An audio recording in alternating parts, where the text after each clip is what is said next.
Hey, what's going on, everybody?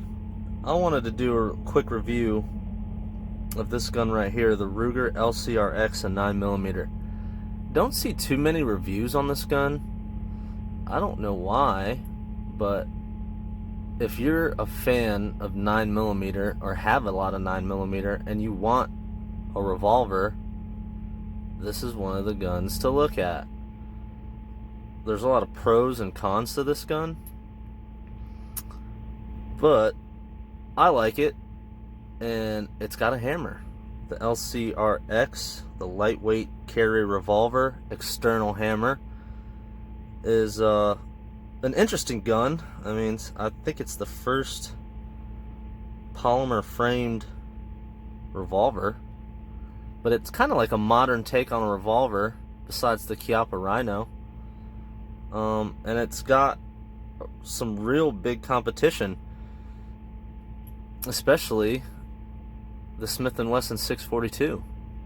It's one of the first guns I've ever shot. My dad took me to the range, put some 357 Magnums in his freaking 14-ounce 642, and he almost turned me off to shooting because that gun was not fun to shoot. This gun's a little bit better. It's actually a lot more better to shoot, a lot more better. But yeah, I really like it, and it fills a certain niche. It's not for everything, that's for sure, but it definitely has its place, especially in my house. For one, the barrel length is 1.87 inches, or it has a 1 7/8 inch barrel. This particular model, the 9mm, is 16.9 ounces, or 1 pound 1 ounce. So definitely pocketable. I put it in my pocket, if that means anything to you. But it doesn't look bad either. I don't know, for some reason the LCR, I just didn't like how there was just nothing right here. But I feel the same way about, bobbed hammers and hammerless Smiths and stuff like that. I don't know, I just can't get over the look. But I really like having a hammer too, just for, taking that precision shot, that precise shot, if you ever needed it, which would be never. But going to the range and taking it out, it's fun to put that sucker into single action. This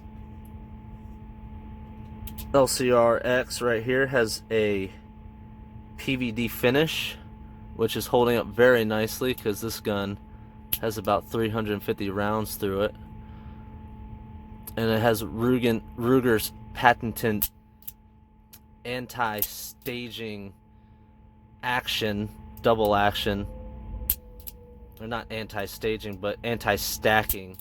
They say it uses like a cam, and I'll tell you what, it feels good the whole way through.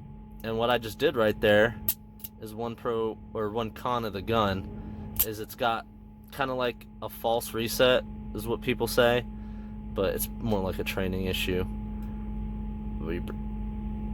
You bring the trigger right out to there, it clicks, and it's locked up until you fully extend that trigger out. There's that reset, it's locked up, and then you can pull. And the single action trigger is a beaut.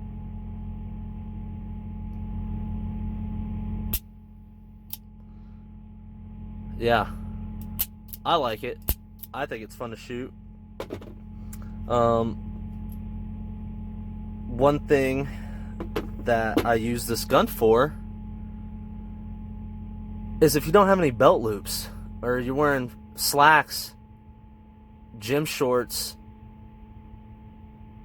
sweatpants, something that you can't put a belt on, because if you got a gun belt on, I wouldn't carry this. I'd carry something with more rounds. But if you just have pockets, this thing is sweet.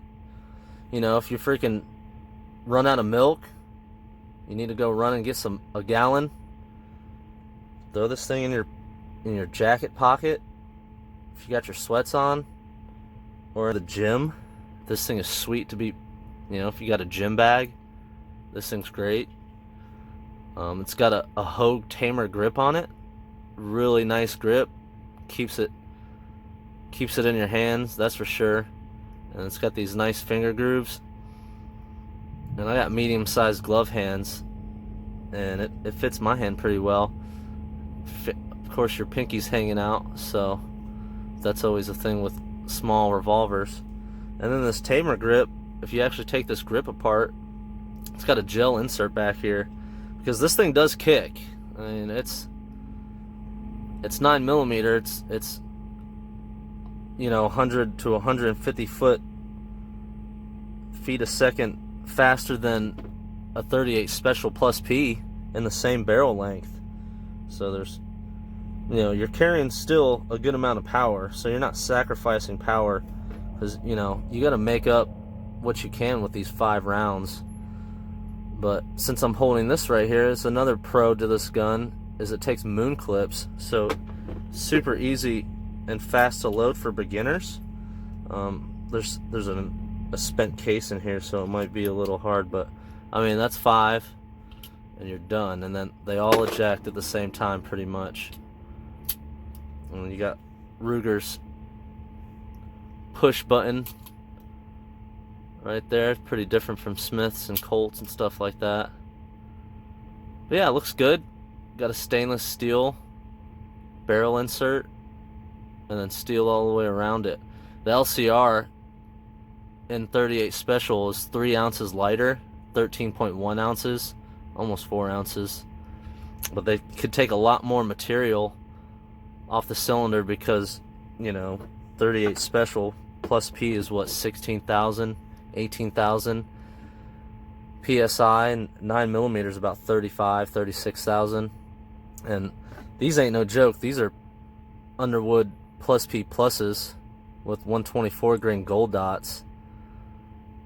So it kicks definitely, but it definitely feels good. It doesn't hurt to shoot, I'll tell you that. My wife shoots this. She doesn't have a problem with it, but she's an Oklahoma girl, so she's probably pretty tough. But yeah, I wonder why no one talks about this gun. Is it because it's a revolver? I don't know. I think revolvers are cool. There's a special place for revolvers in the history. But on the grip, if you guys use speed loaders, there's a little cutout guide right here. You can cut it out for your speed loaders, and you can put your speed loader in right there.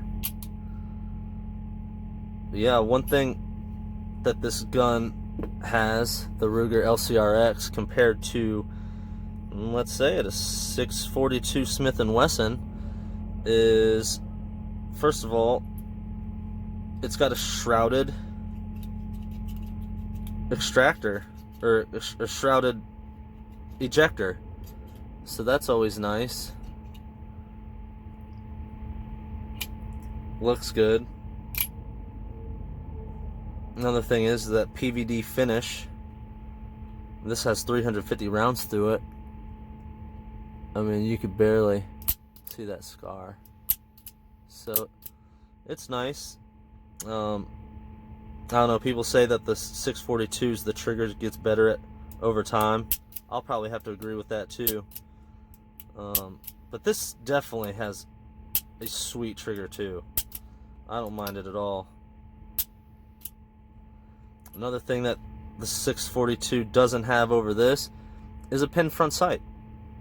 I could change this out, and I'm probably going to, for maybe an XS standard dot, because